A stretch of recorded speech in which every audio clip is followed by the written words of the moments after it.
part of the day is still to come. Now, every year, District 52 gives the Communication and Leadership Award. And so I would like you to give a very warm welcome to Lance Yoda Webster, who will present today's honoree.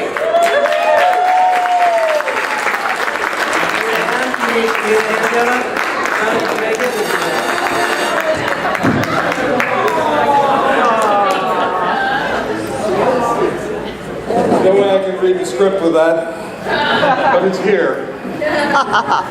Thank you, Ricky, Dark Helmet. If it were not for our next speaker, I would not have a side career in stand-up comedy. In the past 6 months alone, I've made $75 as a stand-up comic. All because I took Jerry Corley's stand-up course last summer on the recommendation of two friends. They took the course, did a couple of stand-up sets at the Comedy Store in West Hollywood, and in the year that followed, they have produced 3 major feature films. Wow. So I took the course. I'm now a regular at the Comedy Store once a month, and guess what? This morning, I was elected Lieutenant Governor of Marketing for District 52. Do you see a pattern here? Because I sure don't. Although Jerry Corley has never been a Toastmaster, I don't believe. Have you? No. You wouldn't know it from the way he evaluates his students in his stand-up courses. No matter how awful we were, he would start out by saying, "That was really funny. I enjoyed your jokes." And he would end by saying, "I can't wait to see your next set." It took us a while to realize that he was being less than candid at the beginning and the end, and the real truth in what we Toastmasters call the little tips in between, which tended to be a lot longer than they are in a Toastmasters evaluation, I assure you. He's a master. I'm kidding. He is a master. He is a master of stand-up comedy, writing, performing, and teaching. In your program are details about how he's written for the Jay Leno show, how he's helped many professionals improve their comedy, how he's helped many newcomers get started, and used his abilities to benefit groups that need benefit. Today, we're looking to Jerry to give us some insights on how we as speakers might develop and use humor in our speeches and our presentations. Jerry is just back from a trip abroad where he was trying to teach stand-up comedy to actors in Russia and China. God love him.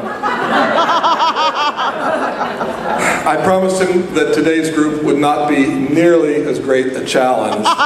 So, please give a warm Toastmasters District 52 Star Wars welcome to Mr. Jerry Corley.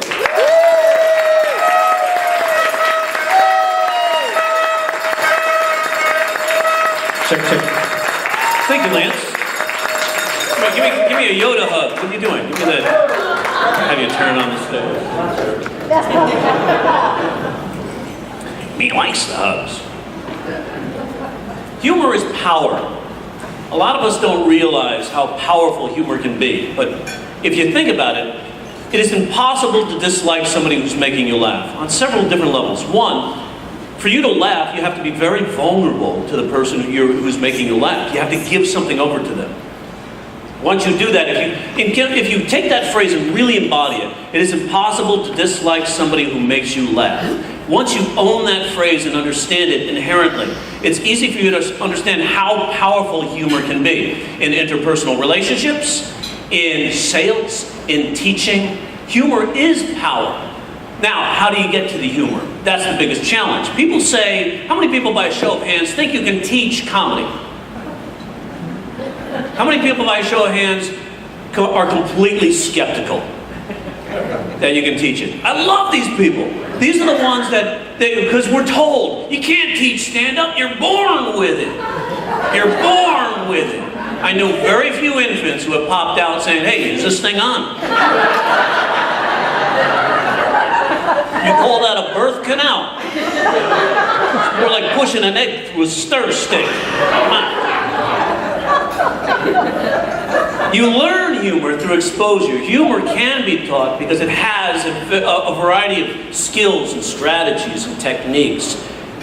I was a 5-year-old kid, and I used to love to take apart my toys to figure out how they worked. That's how I approach things. Well, how's it work? How's it work? I got to know how it works.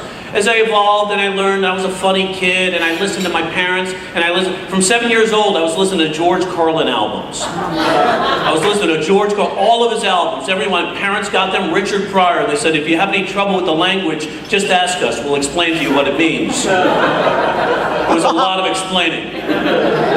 But listening to those rhythms and beginning to understand what the techniques they were using, you begin, those synapses start to connect. You start to hear similar sentences that you say, and you start to connect those things. You start to use what's called double entendre. Double entendre is taking words that have multiple meanings and taking the implied meaning and switching it to your perceived or comedic meaning. You can do that all day long. You want to become the funniest person in the room sooner rather than later? Learn double entendre. Train yourself to recognize those words that have multiple meanings.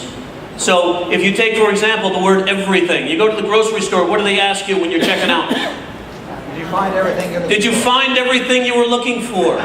Because somewhere at some retail convention, some keynote speaker got up there and said, upsell. Ask them, did they find everything they were looking for? And when they say no, sell it to them. That could, how many times, remember that phase? It was like a month or something. We all started going to Vons, and they would walk it down there. Did you find everything you were looking for? Everybody started to ask us. We're like, well, I need the bananas, you know, or I need this. And it's just one more thing that they can sell, and that happens to every store around. That's billions of dollars for the retail market. So they caught on, and in every store, everywhere you go, did you find everything you were looking for? What do they mean by everything when you're at the store? Did you find everything you were shopping for? What does a comedic mind mean by everything? Everything. We just mention it and you start to laugh. Right? For me, it's like the meaning of life. So when I check out of a grocery store and the cute girl at the counter says, because I'm always good with humor when there's a cute girl, because that's how I flirt, I guess. It's my defense mechanism. Did you find everything you were looking for? And I'll say, well, I found the wine and the candles, but I couldn't find a soulmate.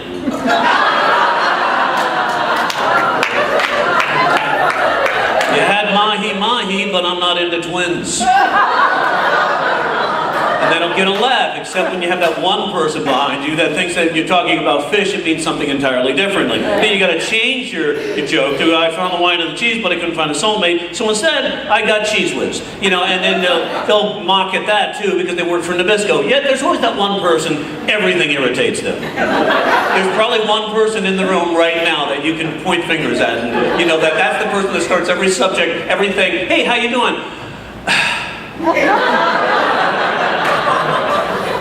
You go, oh, why did I ask? This is going to be a long talk. Now,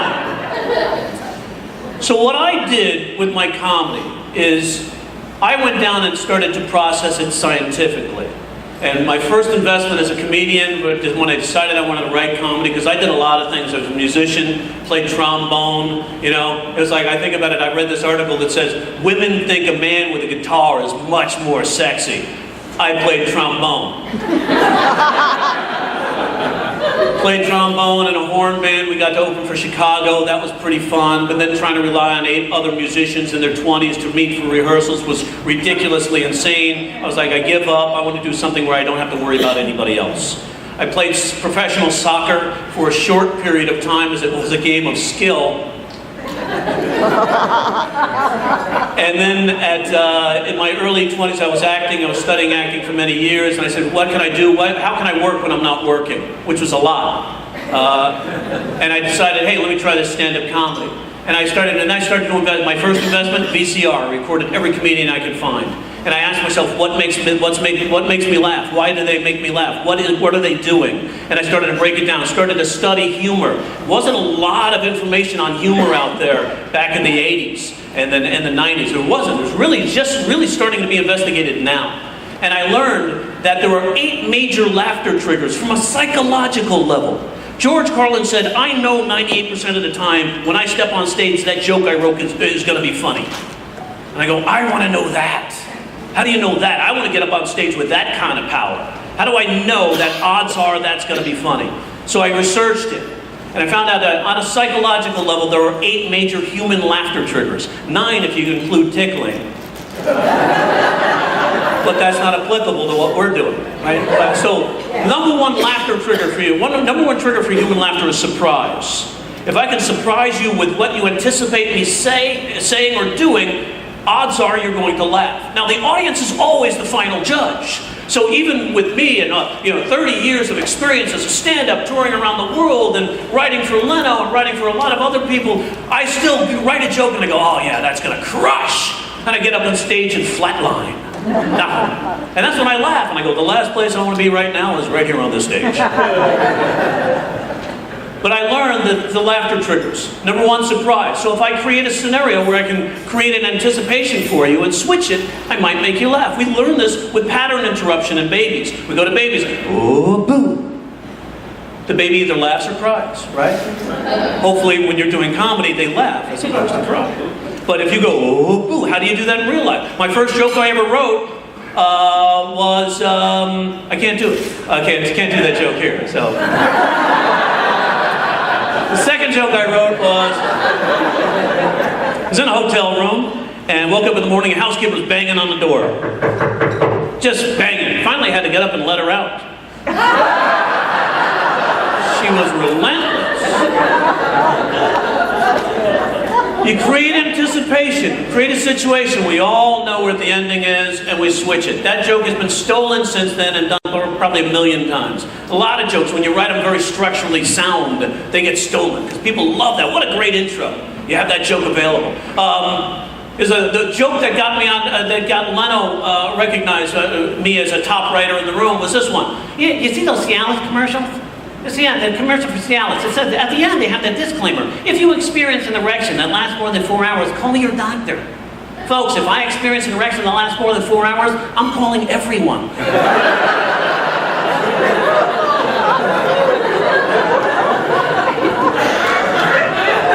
It's clean because it's clinical.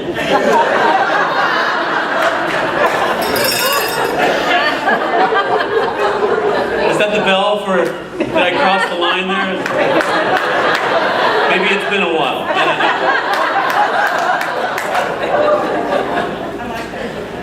know. So I go back and I find out what makes people laugh. You can make them laugh at it, create surprise.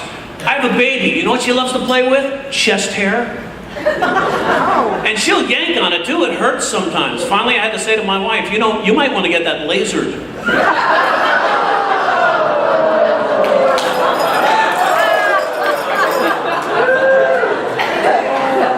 Just notice this crowd is female dominant.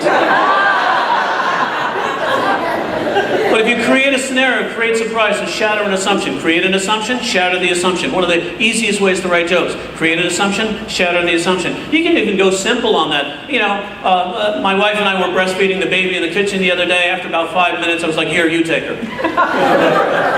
Again, it changes our perception, changes what we anticipate. I got a 5-year-old daughter. I'm trying to teach her how to tie her shoes. Yeah, I have a lot of kids. I have 5 kids. So I'm half Mormon. You guys are now texting your lawyers. Can I laugh at that last joke? But I'm trying to teach my 5-year-old how to tie her shoes. She's like, Dad, I can't, Dad, I can't. I said, how many times have I told you not to use that word? I am not your dad.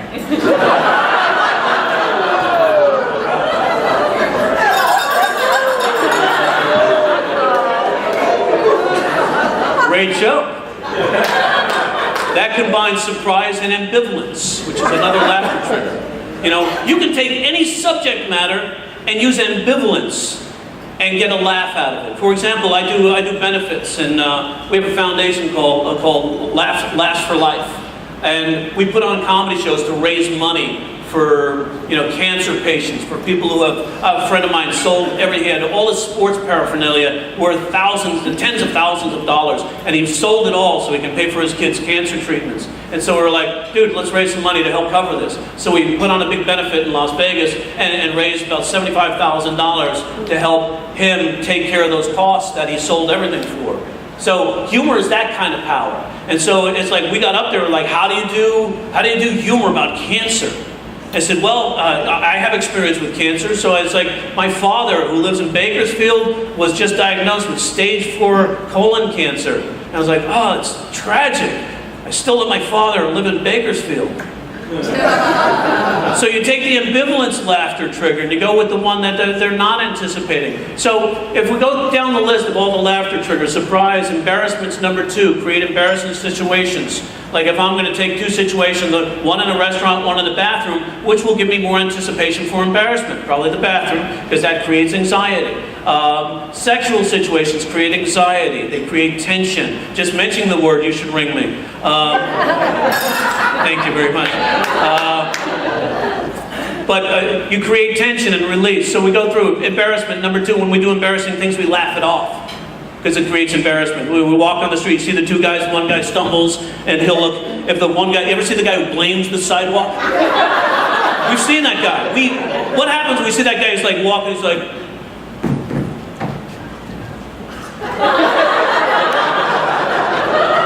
we don't like that guy, do we?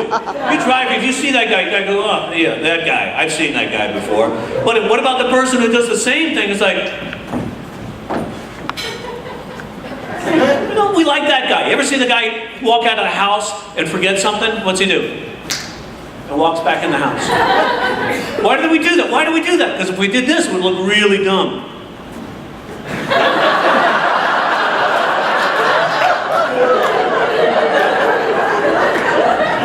That takes us to the recognition laughter trigger.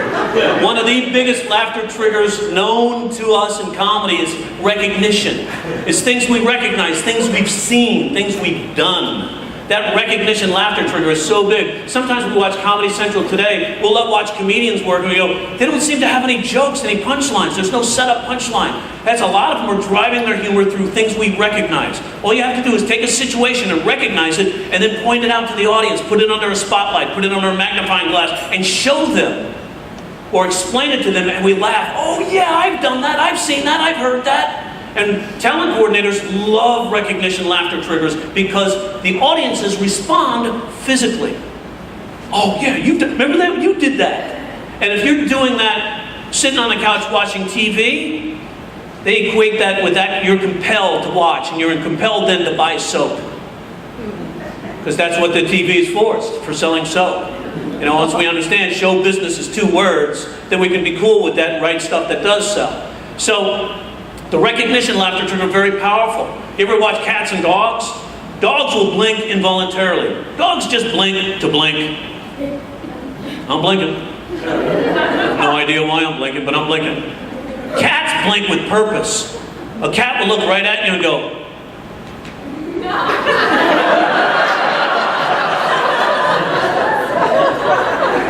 you're like, what was behind that blink? What did the cat mean by that?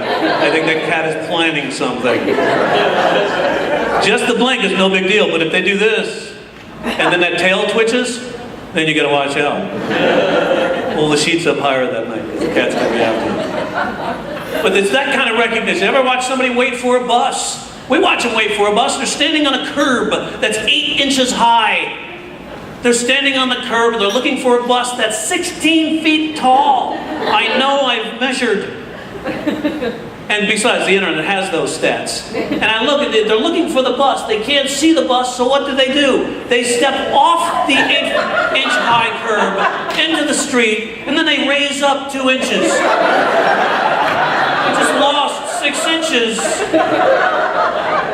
to look for the 16-foot tall bus. If you can't see the bus from up here, you're not going to see it from down there. So recognition laughter trigger is very powerful. If we move on to incongruity. Incongruity is the mother of all. You can write jokes all day long with incongruity. A Scottish philosopher named James Beattie in 1743 wrote, the definition of a joke is 2 dissimilar ideas converging. 2 dissimilar ideas converging. Wow.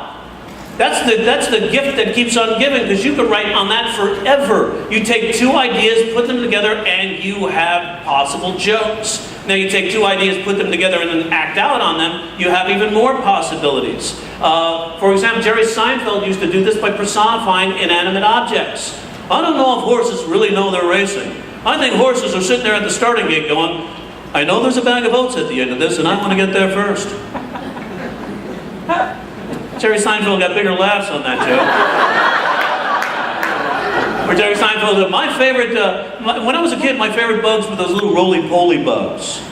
You touch them, they roll up in the ball, and you shoot them, bing, about 30 feet. 30 feet to you and me is nothing, but to a bug, that's a whole new universe. A bug opens up, it's like, I don't recognize this place at all.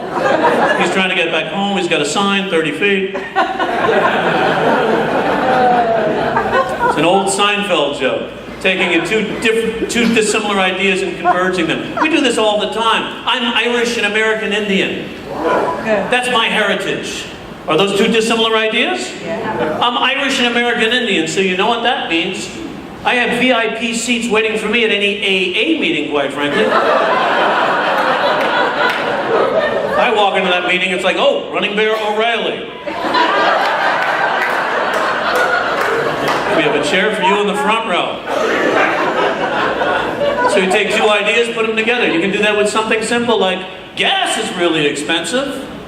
So once you have gas and expensive, what do you have? You have gas, everything dealing with gas, auto fuel, Shell, Arco, AM, PM. Write it all down. Get down to the task at hand. Stop worrying about, I gotta be funny. This big amorphous goo of being funny is just so ominous. But if you break it down to task at hand, just take those two ideas, start listing on those ideas, everything you can think of, people, places, things, words, phrases, events, cliches, put them down dealing with gas, put them down dealing with expense, or banks, or economy, and then you can create jokes. Like if I was thinking of banks, Wells Fargo, Chase, overdraft notices, bank statements, negative balance, deposits, ATMs, bank by phone, taking pictures to make a deposit by phone now, smartphone banking, all this stuff I put down, and I could say, wow, gas is sure expensive. The other day my fuel light came on and my bank already sent me an overdraft notice. Now you have a quick joke just by taking two dissimilar ideas, taking the listing, what's similar between the two, and putting it together. It's one of the easiest ways to write comedy is through the listing technique. You have a subject, you don't know what to talk about. I have a friend, she called, she said, I'm getting married and I'm going to meet my parents in Doha, Qatar. Can you write me some jokes about Doha, Qatar?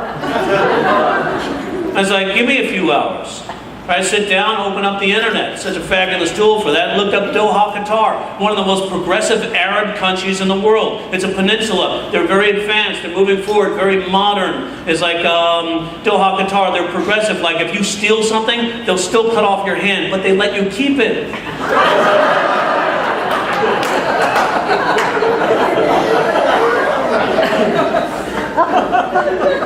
And it's so interesting to be in Doha. I see pictures of Doha, Qatar. The women in these seem like, antiquated veils over their face, and they cover their faces sometimes with their, certainly head cover, but they're talking on cell phones. So you have the modern technology meeting the old tradition, and it's like, the odd thing is their faces have better coverage than their phones.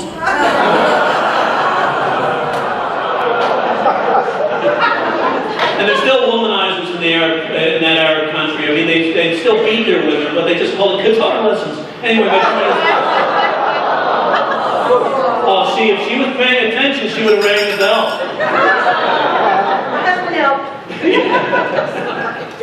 So all the joke was making lists about things that are going on. You understand the laughter triggers, you know how to put it together. So after incongruity, there's superiority. Superiority is, it's kind of a reverse superiority. You're making the audience feel superior. It's using self-deprecation. Every time I boost myself up, I knock myself down a peg. It's about obstacles. Comedy is about obstacles. The bigger your comedy flaw, the bigger your flaws, the better your comedic character. We're so afraid of our flaws. We worry about our flaws in real life, right? Oh, we gotta be perfect. I've got a zit. I've got this, and we worry: do I look good? Do I feel good? Do I have bad breath? And in real life, that's something we worry about. Do I walk well? Do I have a limp? In comedic life, you step up on that stage with a limp, or you're blind, or you're in a wheelchair, or you stumble, or you fall, or you can't seem to make stuff work. That's the comedian we want to see. Can the pretty girls be comedians? Can the pretty girls, you can be feminine and be funny. I have one of my students, really stunning looking woman. She's perfect. She's an esthetician to the high-end stars, right? So she keeps herself immaculate. Plus, she's Italian and Swedish, so she has to. It's the law, right? Great hair, always in slides. Even bedroom slippers, slides. You know what I'm talking about? Legends. And so she comes to class, always just a knockout. Got a Barbie doll body and a Ken doll mind. That's what we tell. That's how you use it. That's how she's got it. She's smart, but she gets up on stage. Of course, she gets up on stage looking great to the nines, and every woman in the audience is going to be.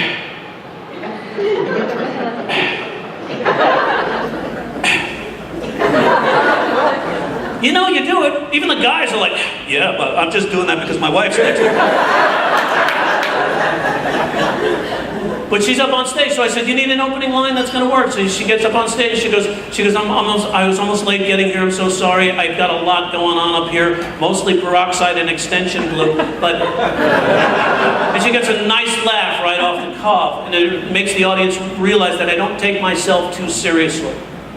So make the audience feel superior. The next one is release. Release is a very powerful laughter trigger. Create tension.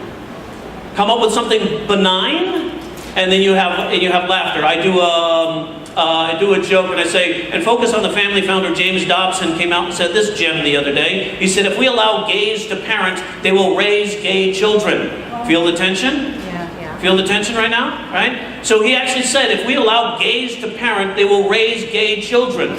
We interrupt this comedy show to bring you a special bulletin. Straight parents have been raising gay children for centuries.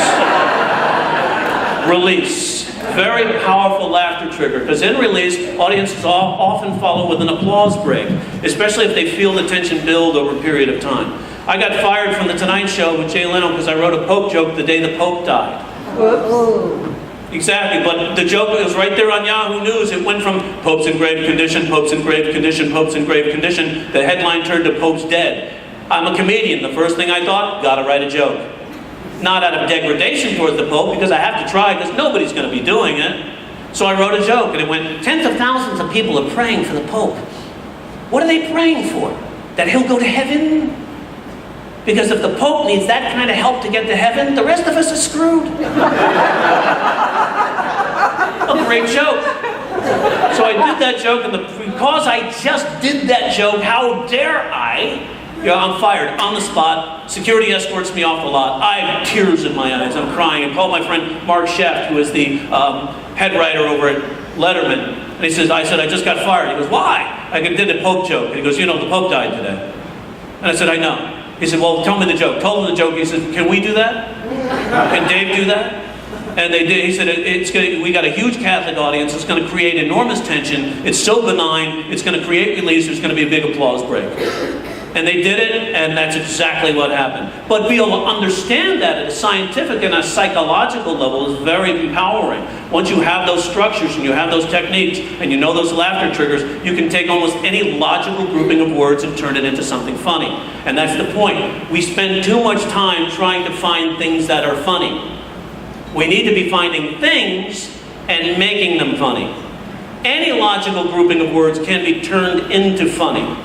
But any statement, you got to take any statement. Once you embody that phrase and really own it, any logical grouping of words can be turned into something funny. Then you're alive. Then you can take the meaning of a word and flip it. You can see, isn't an assumption created? Let me turn it the other way. You know, every joke is a veiled attack. Get used to it. Every joke is a veiled attack. Just do the nice comedy. Every joke is a little bit of a veiled attack, whether you're talking about yourself or anybody else or an observation. You know, it's just a matter of taking it. Like Coach John McKay was a coach for the Tampa Bay Buccaneers for a while, among other teams. He was one of the few coaches in the NFL who never had a career over 500. That means he always lost more games than he won. Always.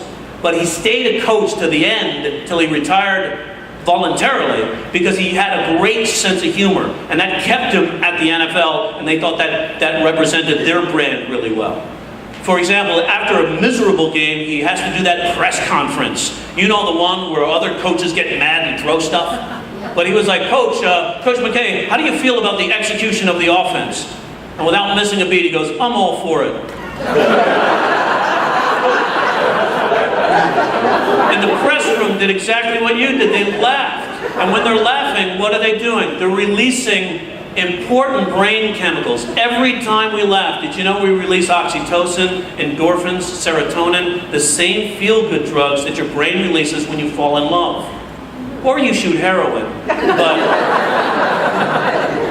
But when you fall in love, you release these same chemicals. So when you have a sense of humor, the audience is feeling some sort of elation. Some kind of, except for this guy right here who is actually asleep right now. So I caught you there. You were just, it's not your fault, man. Pasta. As a comedian or a speaker, Lance was like, hey, Jerry, do you want to have lunch? I go, I gotta see the lunch. Because the lunch will tell me what state the audience will be in. And as soon as I saw pasta, I go, they're gonna be asleep. So it's not their fault, nobody's fault. But now you're awake. Now watch it. You're going, unless that carb crash is so powerful sometimes. What beats serotonin and endorphins is that the tryptophan and the sugar crash that makes you sleep. Where was I? Oh, Coach John McKay. Now, the other laughter triggers released. One of the last, we covered ambivalence and also configurational. Configurational laughter triggers. Now, what I love about this laughter trigger is I studied under the great comedy instructors. Melvin Helitzer, who wrote a book called Comedy Writing Secrets. If you're interested in writing comedy, one of the best books out there, I still go to it.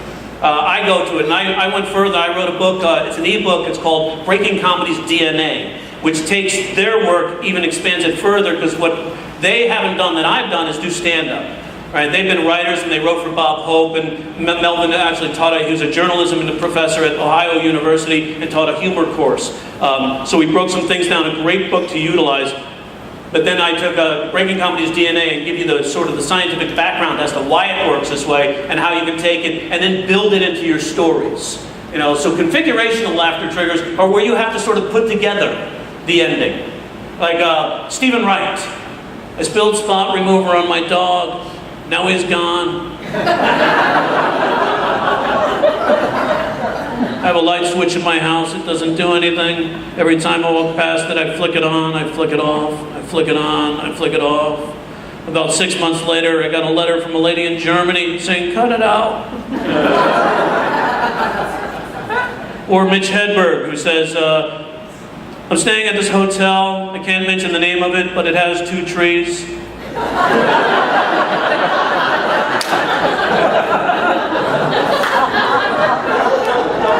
And the thing that sort of got me about Melvin Helitzer and Gene Parrott was they said that configurational laughter triggers are not usable in commercially accepted comedy today. I was like, what are you kidding me? Mitch Hedberg, Stephen Wright, those guys are huge. Or were huge, but they were huge because we love to participate and configure the joke. We feel like it's a game. We can be involved now. And so that's what I like to do. I like to break it down. I mean, comedy is my life. I live comedy 24/7. Every wife I've ever had, yes, multiple. Every wife I've ever had knows that comedy is my wife and they're my mistress. I mean, this is what I live, this is what I'm made up of. This makes up me. This is my dream, my passion, my goal. As we take our last breath, we ask ourselves 2 questions. How well did I love? What was the quality of my love? And if you chase your dreams and you chase what you're intended to be here to become, then you're fulfilled. There's a through line, and it's love throughout everything. The most powerful force in the universe is love. If you're doing a joke and you're trying to figure out, what's the bottom line here? What am I trying to say? Love never fails. Always go to the love equation. Always hit that because it always works. When we talk about, when we see people, we see 2 people of different colors, different races, different sexual persuasions, and they get along together. It makes our hearts soar. Why? Because it's what our soul's been seeking out from the time we're born. So if you can encompass the love and the humor by utilizing the triggers and the structures, in addition to the 8 laughter triggers that are psychological, there are 12 major comedy structures that you can utilize. My wife is running her fingers through my hair, but I already left for work. That's creating a surprise out of that joke. And you can move on double entendres. We did the mixture of words there. Incongruity. We talked about incongruity as a laughter trigger. It's also a comedy structure, and you can learn it. If we had more time, we could write jokes today. I could have you writing like 5 brand new jokes today, and they'd be funny. Like if we took 2 dissimilar ideas and converged them, you'd realize that just because of the coincidence of the similarity between 2 dissimilar ideas, audiences laugh at that stuff. We laugh at coincidence. Another one's called benign retaliation. Benign, we love to get back. Well, the beauty of benign retaliation is it's anecdotal. And in Toastmasters, I know you guys love to do anecdotes. They're great stories. People listen, they see the colors, they feel the textures, they smell the smells. They're compelled, they're involved. if you're telling stories. So if you tell a story, it's like they want somebody to win. If you add benign retaliation as a structure, you have an antagonist and a protagonist, a complete story, so they want to participate. For example, one time I came home from work, 11:30 at night, and my wife is frantically cleaning the house. And I'm like, hey, hon, what's going on? Why are you cleaning up? Do we have company? She says, yeah, tomorrow the housekeeper. I said, so why are you cleaning? I don't want her to think, I don't want her to think I keep a bad house. I go, well, you do. But the good side of that is it's job security for her. Right? She goes, well, are you going to help me clean? I love my wife, so I helped her clean. But I got her back. That Saturday, I set the alarm for 6 a.m. It goes off. I pop out of bed. She's like, what's going on? I go, honey, get up. We got to mow the lawn. Gardeners are going to be here in an hour.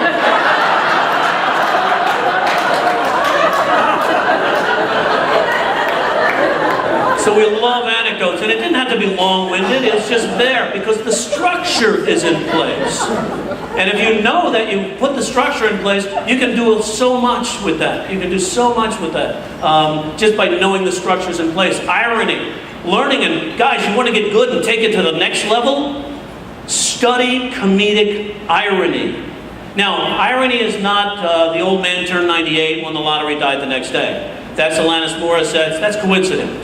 You know, that's coincidence. It's not irony. Irony is like an inverse proportionality.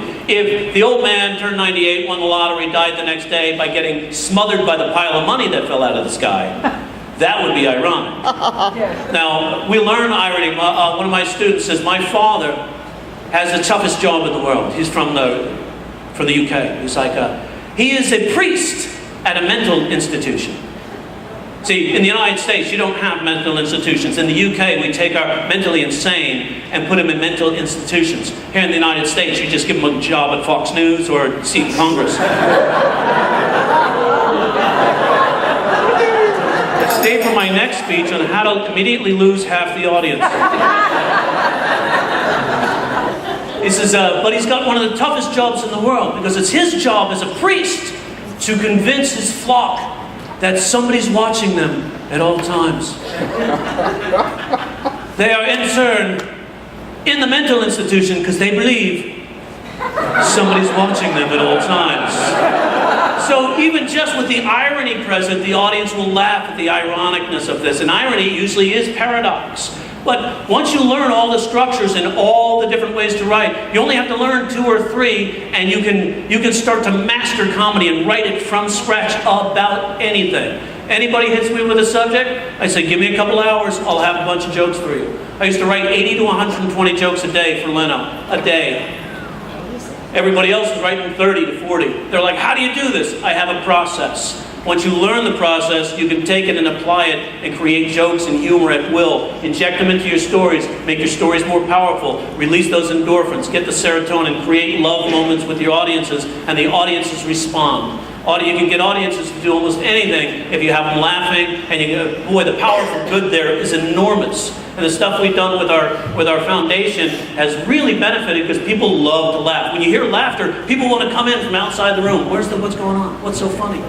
So if you think about the power and try to put that into your speeches, you'll find a lot. You'll find the tools really help you get there. And without the tools, you're kind of lost, hoping it'll be funny. With the tools, you just start charting, start mapping it out, start listing, and you put it together, and now you're creating laughter, you're creating humor. From very powerful techniques. There's a whole hour-long video, free lesson on how to write jokes about Tiger Woods.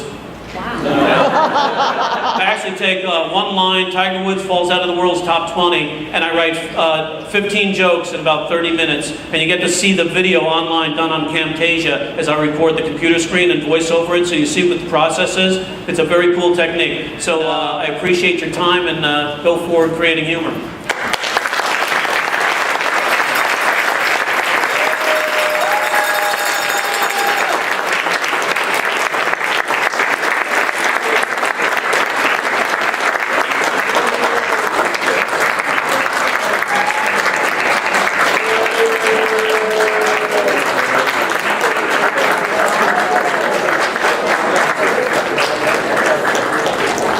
Yeah.